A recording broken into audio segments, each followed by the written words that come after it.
Hello students, welcome to Journal 150. We are in week 2 and this week we are going over a lot of media theories as well as some concepts related to active audience engagement within media and society. We are in week 2, like I mentioned, and we are reading chapter 8 of our course text. We are looking at active audiences and the construction of meaning. You'll see that our course text jumps around a bit, and that is just designed to help you understand media influence within society from a very constructive perspective. So that's done purposeful in order to help you learn the content in the way in which the course is designed to be taught. We're watching 4 brief videos on different media theories, and we are completing our news review number 1, reflection number 2, which is due on Friday with reply posts due on Sunday, as well as our media group presentation update where you will be selecting your media group for the midterm. These news reviews will happen quite frequently throughout the course. This is our first one that we are tackling this term. What you'll need to do in this news review is watch or listen to at least 2 political news programs within this week. This can be a live listening or an on-demand listening. You'll find that it's very easy to go online or turn on your AM radio in your car and find some political news coverage. Ideally, you'll listen to at least 2 different political news programs for about an hour each, or the entire program, to get a comprehensive overview of what they are covering. What you're going to do after you've listened to those 2 programs are analyze some of the political news coverage by focusing on answering the following questions. So what you'll see in these news reviews is that you're always going to have a concept related to consuming some type of media. So you should get used to that and get used to designating some time within the course and the week those are due to doing that. You are expected to spend at least an hour to 2 hours consuming this media so you can provide at least some type of analytical response that's somewhat comprehensive. If you can do that within an hour or 2 of political news coverage in this sense, each time is a different topic. So what you'll do this week is you will answer the questions listed about the political news coverage you listened to or watched. You'll first identify what the political topics were observed in that particular news program. What station, if it's radio or television, did you watch? So did you watch CNN, Fox News, MSNBC? Did you listen to any AM stations like 570 or 590 or 640, or your local radio stations, whatever those may be? List that, give a brief description of what the typical type of political coverage is on those particular channels, or is it liberal, conservative, or somewhat unbiased. After that, please identify what the events are being covered, and what happened in that coverage. Did they have a panel? Was it just one person speaking to you, providing their social commentary? Was it objective news coverage, meaning they're reporting what is happening? Was this an event planned for media, and how do you know? So was this live breaking news coverage that maybe is constructed on the fly or within minutes of the event happening, or was this a nightly news show that regularly reports on topics of this nature weekly so they have more time to prepare? Do you think the politician or any political people involved was pleased with the media coverage of themselves in this, if that happened to be a focus, or was the person or the topic accurately covered? It's important to point out within your answers that there was a probable use of press release of objective news. So press releases and press conferences are often staged pseudo news events that provide you with a specific information, usually coming from a PR practitioner or the office of a particular person, especially within the political arena. So please spend some time looking at that and considering that. You'll need to write at least 500 words about the 2 news programs you listened or watched, and this needs to be in APA format. Additionally, you'll be working on reflection number 2.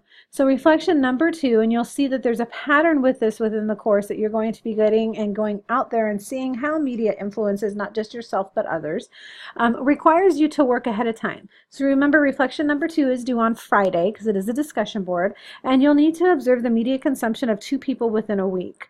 And what you'll need to do is 2 different people you're going to observe, and you're going to look and see what type of media consumption you observe them doing. Now, this can be done very indirectly. It can simply be if you're a parent watching your child as you make dinner consume media on their iPod or their phone or an iPad, or see them consume media playing a video game. That's a type of media consumption, or observe them watching television. The same thing, it can be for a spouse or a coworker that maybe is simultaneously listening to music while they're working. It can be anything. It's just any type of media consumption you've consumed, observed, somebody consuming for at least about an hour or so, and this is for 2 people. So what you'll need to do is you'll need to identify what it was they were consuming, what type of information. You don't have to get much information from them. This can be all observatory, meaning you just observe them and you know they usually listen to this or that. Does it relate to any other type of media, social media, film, things like that? Do you see them talking to other people about the media they're consuming? Do they talk about the media they currently consume? And how do you typically consume media? Do you concentrate carefully or leave the room? And what are your 3 types of favorite media to consume? Social media, music, television, and so on and so forth. This reflective assignment is designed for you to reflect on your media practices and then watching the media consumption of others in order to accurately see how everybody's different, a little different in how they consume and analyze media. And that's any type of media: social media, music, television, video, iPods, video games, reading the newspaper, reading a book, whatever it may be. So do be very mindful of that. This will be a 300-word post. It's due Friday with your replies, at least 2 replies due by Sunday. If you have any questions, please reach out. I look forward to interacting with you on this. Your 3rd assignment this week is to select one of the media groups from the list provided here in our lecture, and it's the same list that's on Blackboard. Now, this is very, very, very important that you you select your media group early on in the week. There cannot be any duplicates, so there is a list of media groups here, and there should be more than enough for everybody in the class. If there's not, I'll add to it to select, and there are to be no more than 2 people per media outlet. So in a large class, if you have a large class, say there's 30 of you or so, only 2 of you can select ABC. Now, you'll notice that some of these may sound odd or out there. We are looking at the parent companies or the large media group if they're associated with a large media company. For example, ABC is owned by Disney. We're not looking at Disney per se in that sense. We're looking at the news aspect, so we're going to select ABC, and that applies to everything below them. The local news affiliates, Good Morning America, Dateline, well, that's NBC, 2020, any of those things that may go from that perspective. So if you pick Fox, that's Fox News, Fox Sports, all of that, and so on and so forth. So do keep that in mind. You will create a thread in the discussion board forum stating the group you have chosen and why. This is first come, first serve, and there should be no more than 2 people per outlet. So what I will do when the assignment is over, if there's any duplicates beyond 2, I'm going to go with the 2 people that submitted their group first. So do keep that in mind. It would behoove you to look through and see what people have selected before you have selected your assignment, because then otherwise I will go back and tell you you'll have to select and you'll have to choose from whatever's left, which may be different than what was available at the time when you selected the group. So do be mindful of that. If you have any questions, let me know. We will be getting into a media group presentation. The instructions are on Blackboard. That's due in week 4. All you have to do this week is select your media group, and then you'll be creating a presentation of that media group to submit as your midterm in week 4. To get into some of the content and highlight some information from the text, this week we're reading about active audiences and the creation of meaning, and we also have some very specific theories that relate to this. It's important to realize that at this point in our content, this week has a lot of information that's going to be thrown your way that is going to set the tone for the remaining weeks. So it's really important you watch all of the videos, and important that you listen to the lecture so that we can build upon our understanding from week 1, but also set us up for the remaining weeks of the course. Active audiences are those that are considered to be actively seeking information about a topic. Active audience members are already interested and engaged, but they want more information. Typically, When we look at active audiences and active audience theories, we look that this is the new frontier in moving forward in the new ideas of media influence within society, or how society consumes media is from more of an active perspective. You'll see that some of the older theories we look at rely on passive audiences. So it's important to identify between the two of them. We still consume media passively. However, we are more predisposed to active consumption today than we have been in the past. So passive audience consumption is where you're listening to music, or I shouldn't say music, listening to media like music for entertainment or to create a diversion. Typical communication channels are radios, billboards, commercials, things like that. They allow you to multitask and do not require you to devote all of your energy to construct meaning from that. Meaning you're consuming media as in a passive sense, not to actively seek information out, but maybe to have background music going on while you're cooking dinner. Or sometimes some people listen to the news while they are cleaning the house, because they're not actively consuming it, but they want to listen in here and there to see what they are saying, but they are not actively seeking that information, which gets into active audience theory. So Kitzinger is talked about a lot in the chapter that we're reading this week about active audience theory, which is only arguing that media audiences do not receive information passively, but were actively involved and oftentimes unconsciously involved in making sense of the message within their personal and social context. So think to social constructionism, which we talked about last week, that we construct knowledge based off of what we consume and what we observe in society from communication presented to us. That's very relative to active audience theory. We are actively seeking and constructing and making sense of messages based off of the way in which they're presented to us within societal contexts. So decoding a media message is therefore influenced by such things as family background, beliefs, values, culture, education, experiences, and everything else that we've socially constructed along the way. That's very important to keep in mind as we move into some of these theories, because we're going to be talking about this theory was developed to engage active audiences. This theory was developed to engage passive audiences, and specifically speaking, passive audiences are the exact opposite of an active audience format. And it's important to look at the way in which most mass media communication is constructed. There's three primary views of media consumption. Communication dissemination. We're going to look at the one that's primarily used for media consumption, which is a transactional or a linear approach to communication. The Shannon and Weaver model, which you see here, was developed in the 40s as a SMR model, the top one, the source message receiver model, to say that all communication originates with a source. That media or that message is developed and sent to a receiver through different communication mediums. So if we think about it, let's say, I don't know, from about 40 years ago or so, or longer than that, 60, 70 years ago or so, that receiver, that communication medium would be something like a printed newspaper, a radio bulletin, a television, a magazine, a newsletter, something of that sort.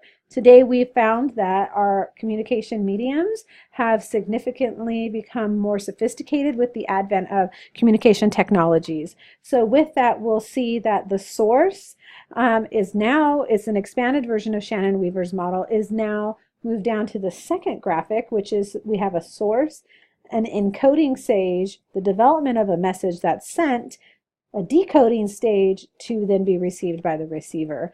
And so with that, what we're finding is that we're spending a significant amount of time encoding and decoding our messages to be disseminated across multiple communication platforms. So with the advent of communication technologies, we'll see that not only do we create messages for newspapers, television, radio, magazines, and such, but we also create them to be disseminated across different digital media platforms, like a blog, an Instagram post, an Insta story, a Snapchat story, Facebook post, Twitter post, whatever it may be.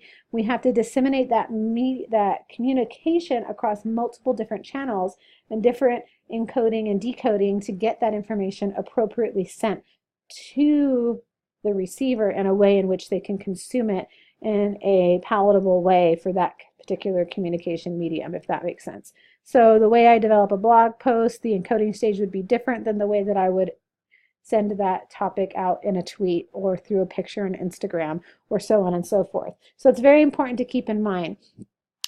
Typically speaking, when we look at media theories, we're looking at linear approaches to communication or transactional approaches, which is the line that all communication takes place across this line and has an encoding and decoding stage or a source message receiver type of model that Shannon and Weaver developed many, many decades ago. So with that, it's important to know that the effects of media and media influence are examined by specific communication theories.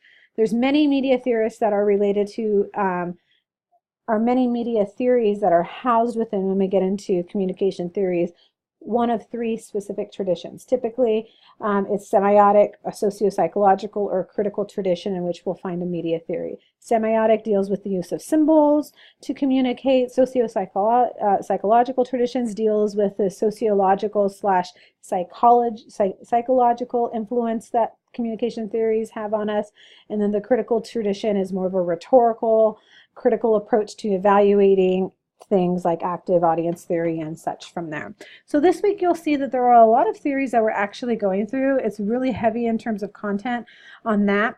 The first one I want to discuss is cultivation theory. Gerbner and Gross developed this in the 70s, where they felt and they've determined that heavy media consumption made people more susceptible to media messages and the belief that these messages are real and valid. So what they found is that there was a cultivation of attitudes that were based on attitudes already present in our society.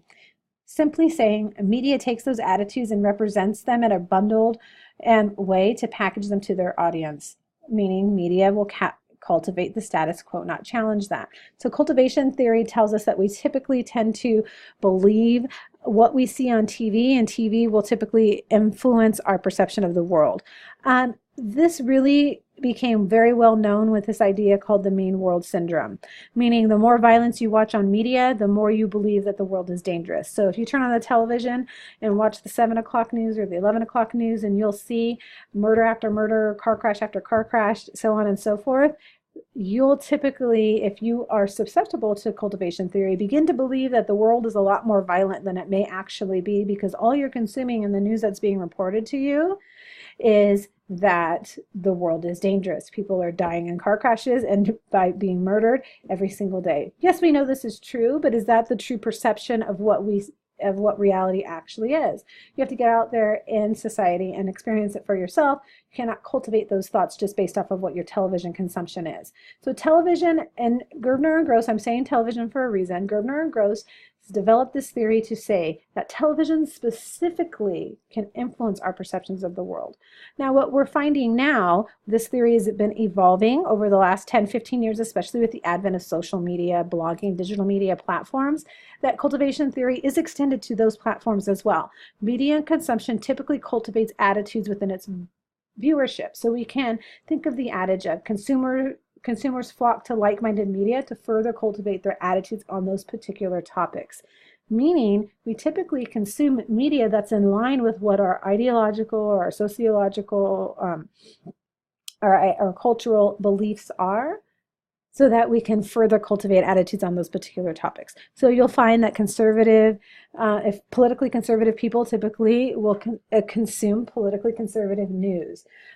Liberal people will typically consume liberal news. That's a very, very blanket statement, but loosely speaking, that's the idea of cultivation theory. It does not always apply to everyone, but we're saying that what they're saying is that we typically consume like-minded media outlets to cultivate our attitudes towards those things, and that media helps cultivate and influence our perception of how we view things in the world. This is a very fluid theory that's being constantly evaluated and evolving over the changing platform of how people consume media, but it's still very relevant. Katz and Lazarsfeld developed hypodermic needle theory.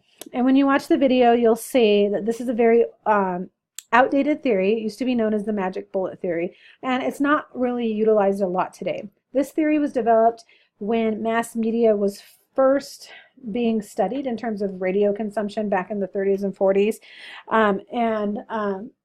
and print paper news prior to television, and saying that linear communication developed passive audience consumption, media consumption, in that Katz and Lazarsfeld felt that media messages could be injected into the minds of the public because the public were passive media consumers, stating that the naivety that we had within society would believe in whatever media tells them. They're saying that the people were very ignorant to media consumption, that because people trusted the media and they heavily trusted the media 80 years ago or so, they would blindly believe whatever it is the media told them. So if they told us that something was bad, then society would believe that that item was bad. So the graphic here accurately portrays what hypodermic needle theory really set out to believe, which was that the media could spoon feed you information to believing whatever they wanted you to believe.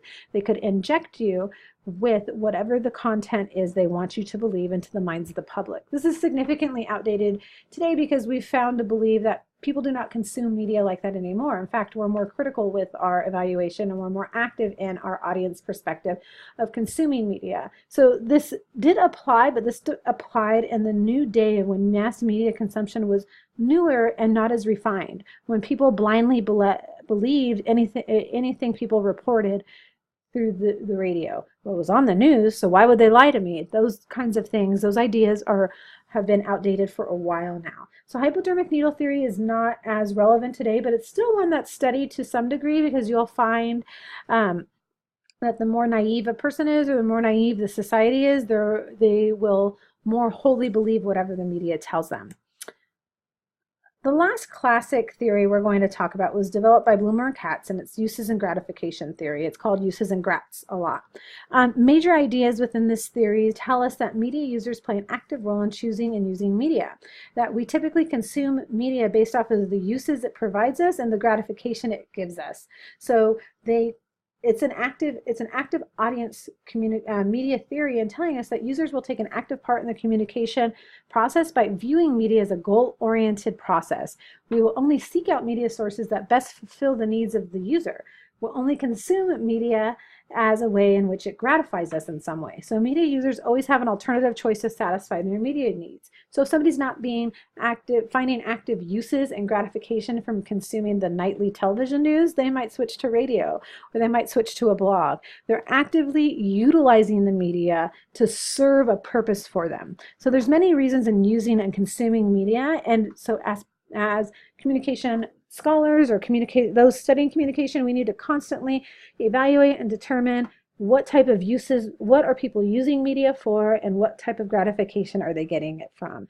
Why do people follow certain people on Instagram? It's a uses and gratification model. Some people do it for comical relief and entertainment. Some do it because they believe in the messages that they're saying. Some follow them because they're family. What's the use and what's the gratification from following those accounts? Things like that. So media users under this theory utilize free will to decide how and when they consume media and how it affects them. It's a very active approach to communication in terms of mass communication. So to recap, we are completing chapter 8 as our reading. We're watching a lot of videos on a lot of media theories we just went through in this lecture. If you have any questions on those or you want to elaborate further on them, feel free to email me or set up a phone conference and we can chat about them a little more in depth. I've hit you with a lot of information in this lecture that's very valuable, but it's going to set up, and it's kind of one of those foundational weeks in the course to help you understand things as we go forward. Do not forget to get started on your news review and your reflection number 2 early. They do require some outside planning as well as your media group presentation selection. So select your media group early as well. If you have any questions, let me know. I look forward to interacting with you, and I pray you all have a blessed week. So God bless.